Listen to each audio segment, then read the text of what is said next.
প্রিয় শিক্ষার্থীবৃন্দ, online video ক্লাসে স্বাগত জানাচ্ছি। শিক্ষার্থীবৃন্দ, এর আগে আমরা সমাজকর্ম পদ্ধতিসমূহের মধ্য থেকে ব্যক্তি সমাজকর্ম এবং দল সমাজকর্ম নিয়ে আলোচনা করেছি। আজকে আমরা আলোচনা করব সমষ্টি সমাজকর্ম নিয়ে। চলো ক্লাসটি আমরা শুরু করি।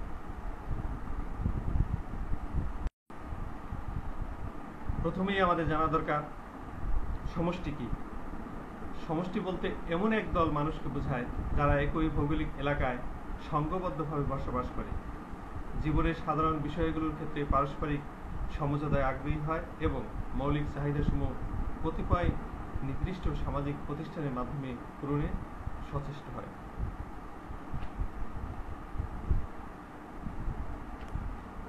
সমষ্টি সমাজকর্ম কি?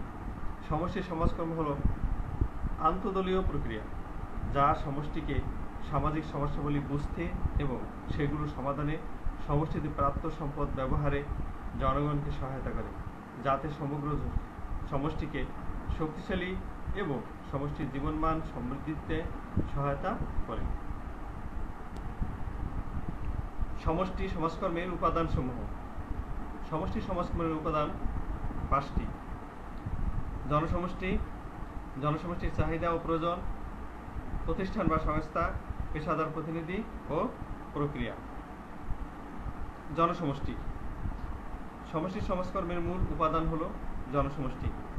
একদল লোক যখন সুনির্দিষ্ট ভৌগোলিক এলাকায় সাধারণ স্বার্থ রক্ষায় পারস্পরিক সহযোগিতার ভিত্তিতে আন্তঃক্রিয়ায় লিপ্ত হয়, তখন তাকে বা ওই দলকে বলা হয় জনসমষ্টি। জনসমষ্টির সুনির্দিষ্ট কিছু একক স্বার্থ, আদর্শ, মূল্যবোধ বিদ্যমান থাকে যা ওই সমষ্টির সকল সদস্য যথাযথভাবে পালনের চেষ্টা করে। এ প্রেক্ষিতে তাদের মধ্যে পারস্পরিক সম্পর্কের বন্ধন সৃষ্টি হয়।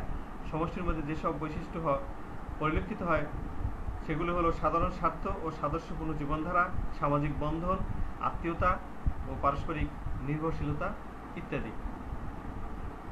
জনসমষ্টির চাহিদা ও প্রয়োজন। সমষ্টির প্রয়োজন ও চাহিদাকে কেন্দ্র করে সমষ্টির কার্যক্রম আবর্তিত হয়। সমষ্টির অভাব, অক্ষমতা ও ব্যর্থতা থেকেই তাদের চাহিদা ও প্রয়োজন উদ্ভব হয়। সমষ্টির জনগণের অনুভূত চাহিদা ও প্রয়োজন মূলত সমষ্টির চাহিদা প্রয়োজন হিসেবেই অবহিত। তবে এই চাহিদা প্রয়োজন অবশ্যই সমষ্টির সকলের জন্য কল্যাণকারক হতে হবে। সমষ্টির চাহিদা ও প্রয়োজন বহুমুখী ও বিচিত্র হয়ে থাকে। এই চাহিদা ও প্রয়োজন অনেক সময় সমষ্টির সদস্যদের ব্যক্তিগত ও দলীয় চাহিদার সঙ্গে সম্পৃক্ত হয়। এরপর রয়েছে প্রতিষ্ঠান বা সংস্থা। এটিও সমষ্টি সমাজকর্মের অপরিহার্য উপাদান। সমষ্টির সমস্যা সমাধান, উন্নয়ন প্রক্রিয়া পরিচালিত হয় বিভিন্ন প্রতিষ্ঠানের মাধ্যমে। এই প্রতিষ্ঠানগুলো সাধারণত সরকারি ও বেসরকারি পর্যায়ে হয়ে থাকে। সেবাকর্মের প্রকৃতি অনুযায়ী এই প্রতিষ্ঠানগুলো বহুমুখী ও একমুখী প্রতিষ্ঠান হিসেবে সেবাদান করে থাকে। তবে প্রতিষ্ঠানের সফলতা নির্ভর করে প্রতিষ্ঠানের গতিময়তার উপর। এছাড়া প্রতিষ্ঠানের ধরন, প্রকৃতি, কার্যাবলী ও পারস্পরিক ও পরিবেশ প্রভৃতির উপর প্রতিষ্ঠানের সফলতা নির্ভর করে। এরপর রয়েছে পেশাদার প্রতিনিধি। পেশাদার সমাজকর্মী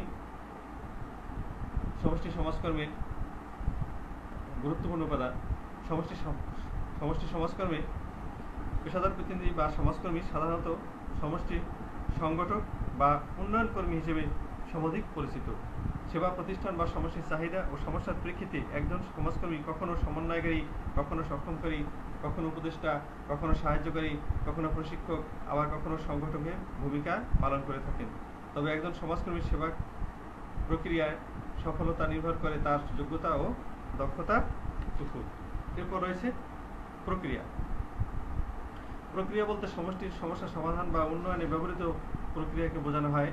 সমষ্টির চাহিদা ও প্রয়োজন সম্পর্কে যথাযথ অনুধানের মাধ্যমে যথাযথ প্রয়োজন নিরূপণ করে বাস্তবমুখী সেবাদানের মাধ্যমে সমষ্টির উন্নয়নের ধারা অব্যাহত রাখার প্রচেষ্টা চালানো হয়। এক্ষেত্রে সমষ্টি সমাজকর্মে বেশ কিছু পদক্ষেপ গ্রহণ করা হয়। এই পদক্ষেপগুলো হলো অনুসন্ধান, চাহিদা ও প্রয়োজন নিরূপণ, পরিকল্পনা প্রণয়ন, সেবাদান ও মূল্যায়ন। তাহলে আমরা সমষ্টি সমাজকর্মের 5টি উপাদান সম্পর্কে জানতে পারলাম। সমাজকর্মের প্রত্যেকটি পদ্ধতি কতগুলো নীতিমালা অনুসরণ করে থাকে। সমষ্টি সমাজকর্ম বেশ কয়েকটি নীতি অনুসরণ করে থাকে। এই নীতিগুলি হলো সমষ্টির স্বতন্ত্রকরণ নীতি, সমষ্টির আত্মনিয়ন্ত্রণাধিকার নীতি, অগ্রাধিকার ভিত্তিক অনুভূত প্রয়োজন নীতি, সরল ও নমনীয় সংগঠন কাঠামো নীতি, কর্মসূচির সমন্বয় সাধন নীতি, সকলের অংশগ্রহণ নীতি, সামঞ্জস্যপূর্ণ উন্নয়ন নীতি, স্বার্থ সংরক্ষণ নীতি, সম্পদের সদ্ব্যবহার নীতি, বহুমুখী কর্মসূচি গ্রহণ নীতি, সমাজকর্মীর পেশাগত দায়িত্ব সচেতনতার নীতি ও সামাজিক ঐক্য ও সহযোগিতার নীতি। একজন পেশাদার সমাজকর্মী সমষ্টি সমাজকর্ম পরিচালনার ক্ষেত্রে বা অনুশীলনের ক্ষেত্রে এই নীতিগুলি অনুসরণ করার চেষ্টা করে। শিক্ষার্থীবৃন্দ, সমষ্টি সমাজকর্মের দুটি ধরন রয়েছে: সমষ্টি সংগঠন ও সমষ্টি উন্নয়ন। সমষ্টি সংগঠন বা কমিউনিটি অর্গানাইজেশন এটি ব্যবহৃত হয় সাধারণত উন্নত দেশে এবং অনুন্নত দেশের উন্নত এলাকায়, আর সমষ্টি সংগঠন প্রয়োগ করা হয় অনুন্নত ও উন্নয়নশীল দেশে এবং উন্নত দেশের অনুন্নত অংশে। এগুলো এখন আমরা পরবর্তী স্লাইডে বিস্তারিত আলোচনা করব। সমষ্টি সংগঠন।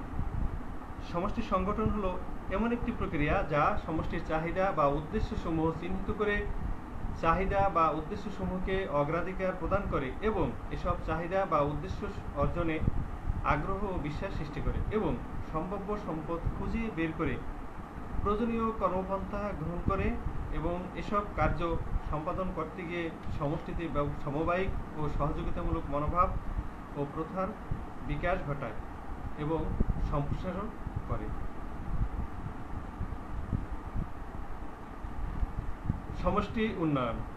সমষ্টি উন্নয়ন হলো এমন একটি যৌথ প্রচেষ্টা যার লক্ষ্য জনসমষ্টির জনগণের আত্মসাহায্য ও সমবায়মূলক প্রচেষ্টার মাধ্যমে সরকার বা স্বেচ্ছাসেবী প্রতিষ্ঠানগুলো প্রদত্ত কারিগরি সহায়তায় জনসমষ্টির উন্নতি সাধন করে।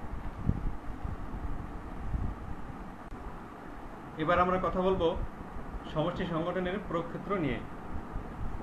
সমাজকর্মের মৌলিক পদ্ধতি হিসেবে সমষ্টি সংগঠন বিশ্বের উন্নত দেশগুলোর সমষ্টির কল্যাণে প্রয়োগ করা হয়। তবে বাংলাদেশের মতো উন্নয়নশীল দেশের শহরাঞ্চলে বসবাসরত জনগোষ্ঠীর বিভিন্ন চাহিদা পূরণ ও সমস্যা সমাধানে এ পদ্ধতি প্রয়োগ করা হয়ে থাকে। বাংলাদেশের আর্থসামাজিক অবস্থার প্রেক্ষিতে শহরাঞ্চলের সমষ্টি সংগঠনের প্রয়োগক্ষেত্রগুলো আমরা এখন অতি সংক্ষেপে আলোচনা করব। প্রথমেই রয়েছে সমষ্টির সমস্যা চিহ্নিতকরণ। বাংলাদেশে বহুমুখী সামাজিক সমস্যা বিদ্যমান, কিন্তু সবগুলো সমস্যা সমান গুরুত্ব বহন করে না। এদেশের আর্থসামাজিক অবস্থার কারণে সৃষ্ট বহুমুখী সমস্যা চিহ্নিত করা এবং গুরুত্ব অনুযায়ী সেগুলোকে শ্রেণীবদ্ধকরণের প্রয়োজনীয়তা পদক্ষেপ গ্রহণে সমষ্টি সংগঠন পদ্ধতির অভিজ্ঞতা প্রয়োগ করা যেতে পারে। এরপর রয়েছে সমষ্টির সম্পর্কে বস্তুনিষ্ঠ তথ্য সংগ্রহ। সমষ্টি সংগঠনের অন্যতম বিষয়বস্তু হল শহর এলাকার স্বাস্থ্য কল্যাণ ও চিত্ত বিনোদনের ক্ষেত্রে কি কি সমস্যা রয়েছে এবং কি কি পদক্ষেপ গ্রহণ করা প্রয়োজন সে সম্পর্কে জরিপ ও গবেষণার মাধ্যমে তথ্য সংগ্রহ করা। তাই এক্ষেত্রে সমষ্টি সংগঠন পদ্ধতি প্রয়োগের মাধ্যমে এদেশের শহরগুলোর সমস্যা সমাধানের লক্ষ্যে তথ্য সংগ্রহের ক্ষেত্রে এই পদ্ধতি প্রয়োগ করা যেতে পারে। এরপর রয়েছে স্থানীয় সম্পদ চিহ্নিতকরণ। শহর অঞ্চলে বিদ্যমান সমস্যাবলী নির্ণয়ের মাধ্যমে সমস্যা সমাধানের ক্ষেত্রে সম্পদ একটি গুরুত্বপূর্ণ বিষয়। স্থানীয় সম্পদের যথাযথ ব্যবহার ছাড়া সমস্যার স্থায়ী সমাধান সম্ভব নয়। এজন্য অনুসন্ধানের মাধ্যমে স্থানীয় সম্পদ চিহ্নিত করে তা যথাযথ ব্যবহারের সমষ্টি সংগঠন প্রয়োগ করা যেতে পারে। এরপর রয়েছে সামঞ্জস্য বিধানে সহায়তা করা। সমাজ সদা পরিবর্তনশীল, এজন্য মানুষের সামাজিক চাহিদা ও প্রয়োজনও পরিবর্তনশীল। তবে মানুষকে পরিবর্তনশীল পরিবেশের সাথে খাপ খাইয়ে চলতে হয়। আমাদের দেশের শহর সমাজে বিদ্যমান সমস্যা সমাধান করতে হলে পরিবর্তিত অবস্থার সাথে জনগণকে খাপ খাইয়ে চলতে হবে। সমষ্টি সংগঠন জনগণকে বা জনসমষ্টিকে সামঞ্জস্য বিধানের পথ দেখায়। এরপর রয়েছে সংস্থার কর্মসূচির সমন্বয় সাধন। শহর সমষ্টির সমস্যা সমাধানে সরকারি বেসরকারি সংস্থাসমূহের কার্যাবলীর মধ্যে সমন্বয় সাধন অতীব জরুরি। শুধু তাই নয়, সরকারি ও বেসরকারি কার্যক্রমের সাথে স্থানীয় সমষ্টির কার্যক্রম সমন্বয় করা প্রয়োজন। এক্ষেত্রে সমষ্টি সমাজকর্ম সংগঠন পদ্ধতির প্রয়োগ অত্যন্ত ফলপ্রসূ। এরপর রয়েছে জনগণের সক্রিয় অংশগ্রহণ নিশ্চিতকরণ। যে কোনো উন্নয়ন কর্মসূচি বাস্তবায়ন করতে হলে জনগণের স্বতঃস্ফূর্ত অংশগ্রহণ অত্যন্ত প্রয়োজনীয়, কারণ জনগণের সক্রিয় অংশগ্রহণ ছাড়া উন্নয়ন কর্মসূচি বাস্তবায়ন করা যায় না। সমষ্টি সংগঠন এমন একটি প্রক্রিয়া যা জনসমষ্টিকে উন্নয়ন কর্মকাণ্ডে সক্রিয় অংশগ্রহণ নিশ্চিত করে। এরপর রয়েছে সহযোগিতামূলক সম্পর্ক স্থাপন। বাংলাদেশে বিশেষ করে শহর এলাকার সরকারি বেসরকারি পর্যায়ে বিভিন্ন ধরনের সেবামূলক প্রতিষ্ঠান বহুমুখী কর্মকাণ্ড পরিচালনা করে থাকে। এসব প্রতিষ্ঠানের মধ্যে সুষ্ঠু ক্রিয়া প্রতিক্রিয়া তৈরি এবং পারস্পরিক সহযোগিতামূলক সম্পর্ক স্থাপনে সমষ্টি সংগঠনের জ্ঞান ও দক্ষতা অনুশীলন করা যায়। এরপর রয়েছে সামাজিক সচেতনতা সৃষ্টি। সমষ্টি সংগঠন পদ্ধতি প্রয়োগ করে এদেশের জনগণের মধ্যে সচেতনতা সৃষ্টি করা সম্ভব। ফলশ্রুতিতে জনগণের অজ্ঞতা, নিরক্ষরতা, কুসংস্কার প্রভৃতি দূর হবে এবং জনগণও সমাজসেবার উন্নয়ন কর্মকাণ্ডে অংশগ্রহণের জন্য উৎসাহী হবে। এরপর রয়েছে সমষ্টি কল্যাণ কাউন্সিল। যেসব শহরে লোকসংখ্যা 1 লাখ বা তার অধিক, সেসব শহরে স্থানীয় ভিত্তিক স্বাস্থ্য কল্যাণ ও চিত্তবিনোদনমূলক সেবার পরিকল্পনা এবং সমন্বয়ের জন্য সমষ্টি কাউন্সিল কাজ করে। এই কাউন্সিলে স্বাস্থ্য কল্যাণ ও চিত্তবিনোদন সংস্থার প্রতিনিধি নিয়ে গঠিত। এরপর রয়েছে প্রতিবেশী পরিষদ।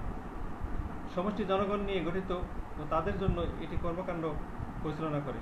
এটি বিনোদনের জন্য খেলার মাঠ, পার্ক তৈরি, সাংস্কৃতিক অনুষ্ঠান ও প্রতিযোগিতার আয়োজন, শিশুদের জন্য বিবিধ সুযোগ সুবিধা সৃষ্টি, বয়স্ক শিক্ষা, পয় নিষ্কাশন, এলাকায় গ্যাস, পানি, বিদ্যুৎ ইত্যাদি সরবরাহ, পরিষ্কার পরিচ্ছন্নতা অভিযান পরিচালনা, দ্রব্য মূল্য বৃদ্ধি রোধে ভোক্তা সমিতি গঠন, ন্যায্য মূল্যের দোকান চালুকরণ বিভিন্ন পদক্ষেপ গ্রহণ করে থাকে। সুতরাং বাংলাদেশের জনগণকে তাদের সমস্যা ও সম্পদ নির্ণয়ে সক্ষম করে গড়ে তোলার ক্ষেত্রে এবং যৌথ প্রচেষ্টায় নিজস্ব সম্পদের সর্বোত্তম ব্যবহার নিশ্চিতকরণ ও গৃহীত কর্মসূচির মধ্যে সামঞ্জস্য বিধানের ক্ষেত্রে সমষ্টি সংগঠনের গুরুত্ব অপরিসীম। শিক্ষার্থীবৃন্দু, এখন কথা বলবো সমষ্টি উন্নয়নের প্রয়োগক্ষেত্র নিয়ে। পেশাদার সমাজকর্মী মৌলিক পদ্ধতি সমষ্টি উন্নয়ন সাধারণত অনুন্নত ও উন্নয়নশীল দেশসমূহের সমষ্টি উন্নয়ন এবং বিশ্বের উন্নত দেশের অনুন্নত অঞ্চলের জনগোষ্ঠীর সামগ্রিক চাহিদা বা প্রয়োজন পূরণের মাধ্যমে সার্বিক উন্নয়ন সাধনের ক্ষেত্রে ব্যবহৃত একটি জনপ্রিয় পদ্ধতি। এই পদ্ধতি প্রয়োগের মাধ্যমে সমষ্টিকে তাদের নিজস্ব সমস্যার সমাধানে সচেতন করে তোলা যায়, যাতে তারা নিজেদের প্রয়োজন পূরণে যথাযথ পদক্ষেপ গ্রহণে আগ্রহী হয়। বাংলাদেশের প্রেক্ষিতে যে সকল ক্ষেত্রে সমষ্টি উন্নয়ন পদ্ধতি প্রয়োগ করা যায় সেগুলি আমরা এখন সংক্ষেপে উল্লেখ করব। প্রথমেই দরিদ্র জনগোষ্ঠীকে সংগঠিত করা। বিচ্ছিন্ন ও অসংগঠিত জনগণ সমাজের ভারস্বরূপ এবং সংঘবদ্ধ জনগণই শক্তি। বাংলাদেশের অধিকার বঞ্চিত অসচেতন দরিদ্রদের সংগঠিত করার ক্ষেত্রে সমষ্টি উন্নয়ন পদ্ধতি গুরুত্ব অপরিসীম। এরপর হচ্ছে পল্লী উন্নয়ন। বাংলাদেশের অধিকাংশ লোকই গ্রামীণ এলাকায় বসবাস করে। পল্লীর এই বিশাল জনগোষ্ঠী অধিকাংশই অর্থনৈতিক ও সামাজিক ও সাংস্কৃতিক দিক দিয়ে অনগ্রসর। তাদের এই অনগ্রসর কাটাতে তাদের পর্যাপ্ত সম্পদ ও সামর্থ্য নেই। কাজেই এক্ষেত্রে সমষ্টি উন্নয়ন প্রয়োগ করে তাদের আর্থসামাজিক অবস্থার পরিবর্তন করা সম্ভব। এরপর রয়েছে কৃষি উন্নয়ন। কৃষি হচ্ছে আজকের বাংলাদেশের অর্থনীতির মূল ভিত্তি। কাজেই কৃষি উন্নয়নের ক্ষেত্রে সমষ্টি উন্নয়ন প্রয়োগ করে সফলতা অর্জন করা যায়। যেমন সমন্বিত কৃষি, ভূমির খণ্ডবিখণ্ডতা, সেচ ব্যবস্থার অপ্রতুলতা, কৃষকদের অজ্ঞতা, দরিদ্রতা প্রভৃতি কৃষি উন্নয়নের ক্ষেত্রে মারাত্মক প্রতিবন্ধকতা সৃষ্টি করে এবং এই সমস্যা সমাধানে সমষ্টি উন্নয়ন পদ্ধতি প্রয়োগ করা যায়। এরপর রয়েছে নিরক্ষরতা দূরীকরণ ও জনসংখ্যা নিয়ন্ত্রণ। এদেশের অধিকাংশ লোক অজ্ঞ ও অশিক্ষিত। অজ্ঞতার কারণে তারা সমস্যা, সম্পদ ও ও সমাধান সম্পর্কে সম্পূর্ণভাবে অসচেতন, তাদের জীবনযাত্রার মানও নিম্নমানের, যার জন্য দায়ী অধিক জনসংখ্যা। কাজেই নিরক্ষরতা দূরীকরণ এবং জনসংখ্যা নিয়ন্ত্রণে সমষ্টি উন্নয়ন পদ্ধতি প্রয়োগ করা যায়। এরপর রয়েছে সামাজিক সচেতনতা সৃষ্টি। গ্রামীণ সমাজে বসবাসরত জনসমষ্টির অধিকাংশই অসচেতন। তাদেরকে সচেতন করার ক্ষেত্রে সমষ্টি উন্নয়ন পদ্ধতি প্রয়োগ করা যায়। এরপর হচ্ছে সমন্বিত উপায়ে সমস্যার সমাধান। বাংলাদেশে বিদ্যমান সমস্যাগুলো পরস্পর ঘনিষ্ঠ অবস্থিত সম্পর্কে আবদ্ধ। এসব সমস্যার মোকাবেলার জন্য প্রয়োজন সমন্বিত ও বহুমুখী কার্যক্রম। সমষ্টি উন্নয়ন প্রক্রিয়ার মাধ্যমে এসব বহুমুখী এবং সমন্বিত কার্যক্রম গ্রহণ করা সম্ভব। স্থানীয় নেতৃত্বের বিকাশ। সমষ্টি উন্নয়ন পদ্ধতি যেহেতু স্থানীয় সম্পদের ভিত্তিতে স্থানীয় জনগণকে সাথে নিয়েই কাজ করে, সেজন্য স্থানীয় নেতৃত্বের বিকাশ ঘটাতে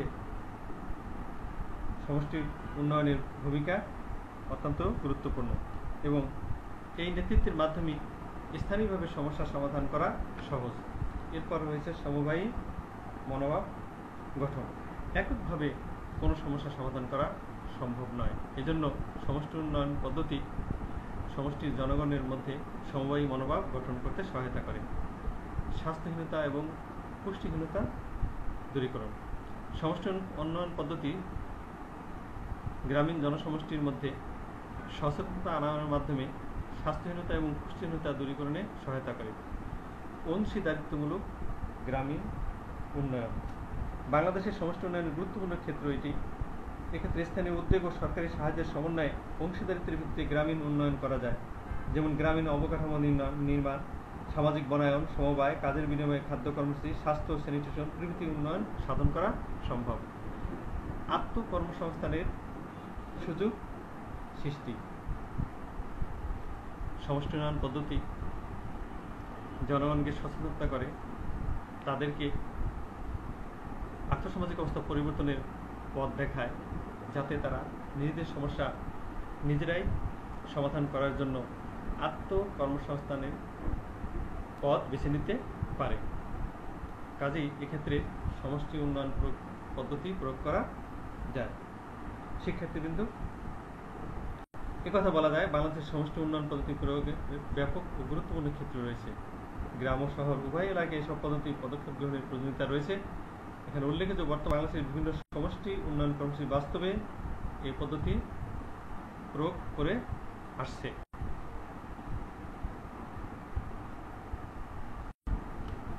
শিক্ষার্থীবৃন্দ, এতক্ষণ আমরা সমষ্টি সমাজকর্মের বিভিন্ন দিক নিয়ে সংক্ষেপে আলোচনা করলাম। আশা করি ক্লাসটি তোমাদের ভালো লেগেছে। আগামী ক্লাসের আমন্ত্রণ জানিয়ে আজকের ক্লাস এখানেই শেষ করছি। তোমরা সবাই ভালো থাকো।